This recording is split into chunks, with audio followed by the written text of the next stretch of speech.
All right, here we go. We have one of the most rising R&B artists out of the DMV right now, Jena. How are you doing today? I'm good. I'm excited to be here. Thanks for having me. It's dope to have you on here as well. Tell me it's like one of like the best songs I've heard so far, within that sense too. Your hook on Needed, I actually just remembered you did that song a while back with BDX on the Expensive Taste project. That was also like very like interesting to hear too in that part. And then your other single as well, which we'll get more into it, it's also like very nice too in that sense. And then I was reading your biography, you usually tend to capture more of like the 70s 80s R&B type style with like a new twist in that sense too, so it's kind of interesting to see the production and the vocals in that sense as well. Yeah. Thank you. Yeah, Tell Me is my latest single, and I did do Need It a while back with BDX. So he's been like real instrumental. We've been working lately. So I'm really excited about everything we're pushing right now and what's to come. Yeah, no, most definitely. And I'd like to get into your story for a bit too. So like you are from PG County, like born and raised, that's correct? Yes. All right. And what was it like for you growing up? Would you say like it was very good back then in terms of like your childhood and everything else, or would it be like something else in that sense? So as far as my childhood, I think something a lot of people don't know is that I did grow up in PG County, but my parents kind of moved into my childhood home when I was born, and they're from North Carolina, so I have like Southern roots, and so it's kind of like having a foot in North Carolina because that's where they're from, and a foot up here. So I do think growing up that has inspired me a lot as far as musically and just in life, having that balance of the DMV culture mixed with like Southern hospitality and that type of stuff. Um, Outside of that, I wouldn't complain too much about my childhood, just to tie it into music. I did do a lot of karaoke. My family is a karaoke family, so I did a lot of talent shows. Um, I won Clinton Idol down the street at Clinton Grove Elementary in PG when I was in kindergarten. And then from there, I just kept doing like different karaoke stuff on cruises, talent shows. And so it's always been kind of like a hobby of mine. So growing up, I pretty much, I don't have any complaints about my childhood. It was nice growing up here. Yeah, no, most definitely. And then when you talked about like having like these like southern roots for a bit too between like North Carolina and the DMV. Mm-hmm. I know like usually with the DMV, they within Virginia they have a water line, so it kind of like differentiates from like the north versus the south for a bit too. So in that sense too, do you feel like the DMV kind of has like more of like a southern like twist to it? Like would it be like considered the south, or like more so a mix between like the East Coast in that sense, like within the northern parts? Okay, so it's weird because at first I always viewed like DC and the DMV area is kind of like northern, but when you like go other places, they still view us as the South. I don't know if it's like it's called something, but I'm gonna mess it up, so I ain't even go there. But it's like some try something. Is it tri-state? I can't remember, but to Yeah. more northern because, like I said, North Carolina is gonna be a lot more southern than it is up here. But depending on where you are, people still consider this the South. So I guess it just depends on who you ask. Yeah, no, most definitely. And like usually there is like a lot of like influences too, like within like the DMV and like PG County. Like I know with the PG County, they have like a lot of like unique artists from there that are like rising up, like IDK, Cutiful. I know with DC they have like Zanman, Shy Glizzy, Money Mar, and then Baltimore they have like Shorty Shorty and like JPEG Mafia and like all these like other artists too, like especially also with an R&B with DC, they have like Ari Lennox and like Goldlink too. So, within like the area in general, were there ever like any like influences or talent that inspired you to take part in that scene though? Honestly, I'm gonna just keep it 100. No, not really, because as I said, I don't really have a lot of roots up here. And growing up with my family being we grew up off of like Motown hits and SWV 90s music, old music like that. And so I wasn't really actually plugged into like the music here locally. But since Ari Lennox has come out and I love me some Ari Lennox. I'm not sure exactly where Brent Fires is from, but I know it's somewhere in Maryland. But yeah, I love Ari Lennox. And outside of that, I would say that my music inspirations are more so like Lauryn Hill, Mary J. Blige, people that aren't really tied to this area, because I'm kind of halfway tied to this area myself, so I don't really know a lot of local artists as far as when I was younger, growing up. But yeah. Yeah, no, most definitely. I know that you talked about like doing karaoke for a bit too, and like you were exposed to Motown and everything else too. Uh, but were there like other like introductions to music that you had, and how did you get more so into the singing and music process, like growing up? So outside of my mom and like my family, like I said, my aunts loving to sing, so it's just singing all throughout my childhood and growing up. I did get put in the studio for the first time at 16. I was with this like starter label, and the guy who was like running that put me in the studio, and I started doing like features and songs. That was like my first introduction into being in the studio. And from there, I kind of like in and out started like taking music kind of serious as like, but it still was kind of like a hobby. But other than that, no, it was just really just the love for singing that drew me to it. It wasn't like I don't play any instruments yet. It's just been something I always loved to do. What took you to like the next level in being inspired, to taking it like more seriously, with the singing and like making music in that sense? I guess when you love to do something and everybody around you is like bigging you up, like you need to try out for American Idol, and you need to do this and you need to do that, and they see something in you and it's something you love to do anyway. I feel like I kind of just fell into it by default. Whereas like lately, maybe like the later years, it was more so like, no, I really want to do this because it's an outlet. Everybody knows music is therapy. I like making people relate to whatever I'm going through and helping people get through stuff. And so I just like the idea of being able to add something to the world that I'm already doing out of love and passion anyway. So that's kind Yeah. of serious now. Yeah, no, most definitely. Like when you said like the whole like music being like a therapy in that sense too, I do feel like when making like certain songs, you tend to invoke an emotion in that sense. I'm just like speaking in like general in that sense too. So like I know like with some songs, you do tend to get like more emotional like when you write them if it's like more personal in that sense, or if you can like recant it back to like another person to you know you kind of like either make the song to that either relates to the person, or like you make a song that you can relate to like from your experience in that sense too. And I do kind of agree in that sense. Yeah, exactly. And I think that's when I make some of my best songs, when you're going through something or you're feeling particularly emotional, because you can just tap into this space that everybody else taps into throughout different parts of their lives anyway. And so the words just hit harder for you. You sing them harder. That emotion is more heartfelt. And I think that's what music is all about, because you can be the best vocalist, but if people don't feel you, it doesn't really matter. So Yeah. Nah, most definitely. I know that you talked about like, you've listened to like Motown, you definitely like Ari Lennox and like Brent Fayez in that sense too, and with like a lot of like other R&B artists too. But what artists or genres like were you like mainly like influenced by, and who do you want to work with someday if you had that opportunity? I would love to work with Mary J. Blige because I feel like out of everybody, she inspires me. And I feel like her ability to convey certain messages and emotions so raw and like, just you feel Mary J. Blige when she sings. And I love that about her. And I kind of want to embody that in my music, even if it has a different sound. So I thrive to get on her level to be able to do that artistically. So I would love to work with her. I like love what's the 411. I play that all the time. I also would like to work with Ari Lennox, as I said. I just love me some Ari. Like, I don't even gotta explain. She really her. She's her. And she from this area, so I love that.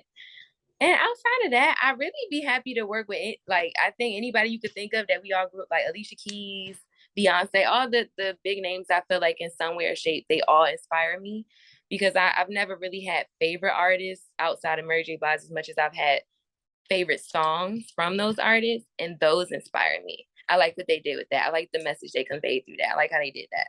And so I'm down to work with anybody. I'd be happy to work with anybody, Yeah, honestly. no, That's most definitely. yeah. Yeah. Like when talking about like Lennox too, I think this is like kind of like a freestyle question. Which project do you prefer more, Faux or Shea Butter Baby? Faux or Shea Butter Baby? Is Faux the last one with Sit on it and I think Faux is the EP. It had the song with Cause and all that, Backseat, and like a lot of other songs, and then Shea Butter Baby is like kind of like more so like the debut like project that she had in that sense.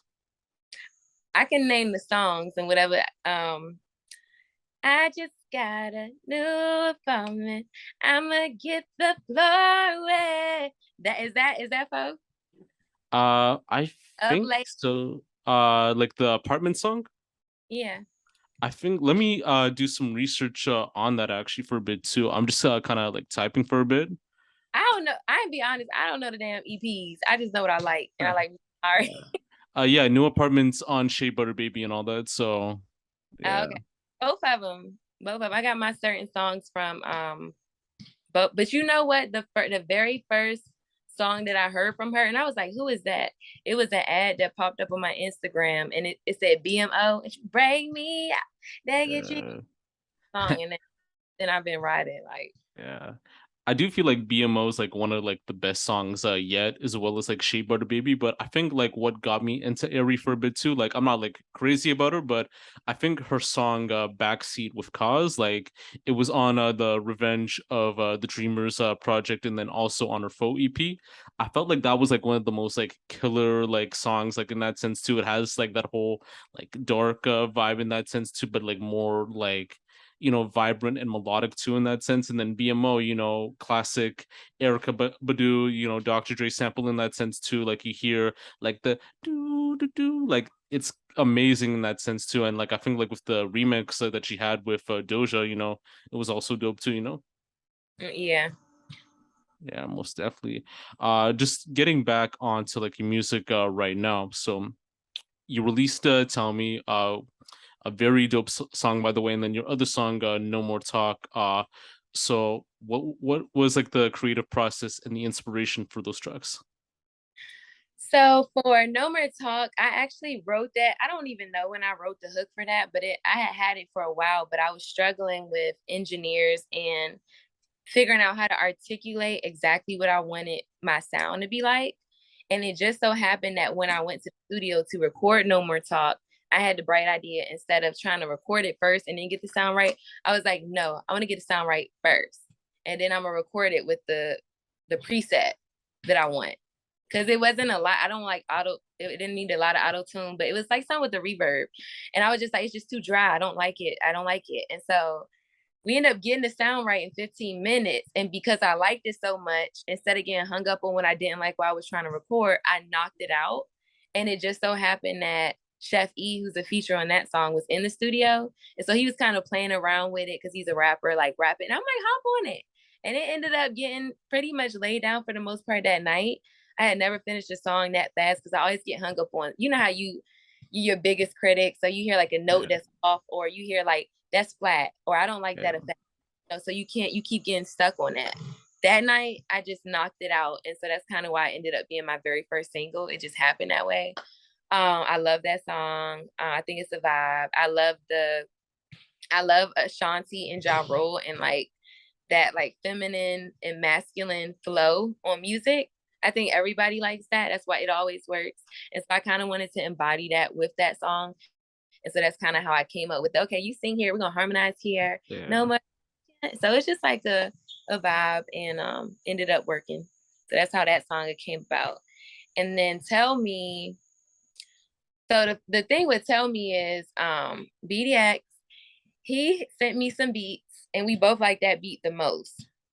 And I don't know if everybody knows this, but he also co-wrote that song. Okay, so he's very talented. Okay, he knows how to write and whatever. But he asked me what I felt when I heard the beat. He was asking me about what color I saw, like really breaking it down to the mechanics. Like, what do you feel when you hear this song? And I had just went through a breakup, and I was like, I see purple, I see sweet, but like, fierce, like don't fuck with me, but like sweet, classy, like, and he was like, okay, I want you to just freestyle. And I'm at his house doing this. So I get in front of the mic and I can't come up with nothing but tell me was it worth it? Yeah. And took it and ran with it and we vibed on it, figured it out. Boom, that came along. We literally just laid that down probably like a month and a half ago. And put it out there. And so that's how that pretty much came about. Yeah, no, most definitely. And one thing I liked about the song in particular, like the album cover, like was like a spot on for me too. Like when I saw it, like, it had like that whole like, unique, high niche, high class like vibe, with the black dress, with the curls and all that, you like kneeling down like on one of the like sofas for a bit too, like outside, like it could be like a fancy restaurant. I felt like, that vibe like suited that song like when you listen to it because usually like album covers or single covers, if they're like very dope, like it gets people to actually like listen to the music too in that sense. Yeah, it gives it life. It definitely gave it life. Yeah. Yeah, most definitely. And usually for like other songs or like for everything else too, do you have a creative process that you usually go by? And like what would like a day in like making music or just being at the studio would be like for you? Um, so typically I'm a perfectionist. So I don't when I'm trying I do it's one or two ways. Either it's gonna be a vibe, as in I'm gonna call my friends. I don't have nothing prepared. I got some beats I didn't kind of listen to. We might get some bottles and it's kind of like a party type. I feel like my best music comes from me just being in the moment, having a good time because I'm more likely to just let go. And then there's the more creative process where I'm at home with my home studio set up and I'm thumbing through beats, find a beat, putting the words together, singing it 1,000 times over until I finally come up with what I like. And then I kind of use that as a reference track. And then I go to the studio and re-record. So it's like one or the other. Yeah, most definitely. I've spoke with like other people too in the past in like previous interviews, and like usually they don't like having people like around them like in the studio in that sense too. For you, are you more so like a welcoming person, like getting people like in the studio to be on that element, or like would you be more different in that sense too? In that sense. Well, see, it depends because you gotta have the right energy. And when I say people, I don't mean just anybody. I mean my people. And I kind of like doing everything with my people because I feed off their energy that's home for me. And I like having a good time. And see, I learned real quick that when I try to make music too business like or too like, I gotta get this out because I got, like I'm making it too much like a job. I can see that in my performance. And so just having like that anchor of people that I'm used to being around as, musically inclined most of the time, like, we all doing the same, trying to do the same thing. Yeah. Um, Having a good time, I literally see the difference in what I come up with in those sessions versus when I'm like, okay, I recorded this song at home. I know exactly how I wanted to sound and I'm kind of anal as a, artist. Like, no, I want it to be like that. That's when you take out that feeling that naturally comes along with just being in the moment when I'm Yeah. around. So it just depends on what I'm there for or like what I'm trying to lay down. But I definitely do better when I'm with my people. I like having my people around. Yeah, no, most definitely. And like when I was like reading the Spotify biography too for a bit, you and BDX are actually cousins actually. Yes, we are. Yes. It's funny because we are cousins and we're like a dream team now. It is so crazy because I did not know that he was my cousin until 2019. We literally met for the first time in 2019 at a mansion of all places for like my family. We was doing like this big vacation. We got this house called the Black Stallion in OBX. It's real nice and it's huge. It's secluded. Has a pool house. It's like decked out. And he was trying to do a music video. And so his aunt, who knows my mom, we have a big family, reached out, was like, yeah, so and so is trying to come. He was wondering if he could shoot his music video. And so we ended up linking up. We never knew that we lived right down the street in Maryland because our family's from North Carolina. So the way the stars aligned for all that to happen, and now we're working on music together, and basically like it's just crazy because I didn't even like we just hit it off. I did not know him growing up. It wasn't like he's always been there, and we've been riding. It's like we just clicked when we did meet, but we just met like 3 years ago. True, nah, I know what you mean. And like on the music side, how did you manage to work with each other in that sense? As I said, like when he came to out to the mansion, he was already, one thing about him, he's a hard worker. He is dedicated. From the moment I met him, he is about his business and he's very passionate about music. And so when he came out there, yes, it was a vacation, but for him, he's looking at it like I'm shooting his music video. So the whole time he's like, all right, y'all gonna shoot, you gonna be in my video because it's gonna be shot like just about his business while we just turning up and having a good time. He was serious. We did it. It was fun. My friends was involved. But from the moment I met him, he's always been on the music tip. Whereas me, I've been in and out of me because it's been a hobby.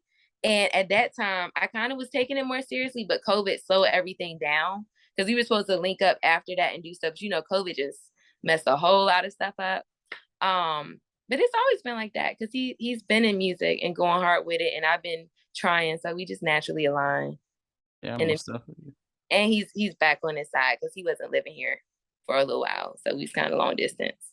Yeah, and I definitely know what you mean. I mean, just like meeting up with him within like the past two interviews, like I've seen like the growth that he has taken like throughout like this music thing and all that, and seeing like the accolades that that he's risen so far with everything posted like on Instagram in that sense too. Like, how did you feel about that in that sense too? And did it like motivate you to take it more seriously? Like, I know you discussed this like more earlier on, like too, like within like the last question. So. Yeah, it. I tell him that all the time. I feel like seeing not he's not just passionate with music, but like as a businessman, I've never seen somebody move in my real life, like everyday life, the way he moves with music. Like from the business down to networking, down to I need this, I need that, and like coordinating it to make sure everything's done up to par. Like it's been inspiring just see even from the moment I met him with the way he went about doing his video. And so everything about him inspires me because I'm just like, I need to be like you. So I really look up, he's my little cousin, but he's really my big little cousin because I really look up to his hustle and I aspire to be like that because I'm like, with that hustle, you can't lose. Well, he's working with a lot, but more than anything, he's hungry, he hustles hard, and he's about his business. And I'm really inspired by that. Yeah, and just seeing him like grow in that sense too. Like as I said, it's only up from there. And then I feel like with a lot of people who do take their stuff to like the next level in that sense too. I think it's more so being like goal oriented and being focused too. So just seeing like everything that he's done so far, you could only work hard like from what you like know and what you experience. So and then once you like learn like all these like new things and like take on these new opportunities, it's all up from there. Exactly. Yeah.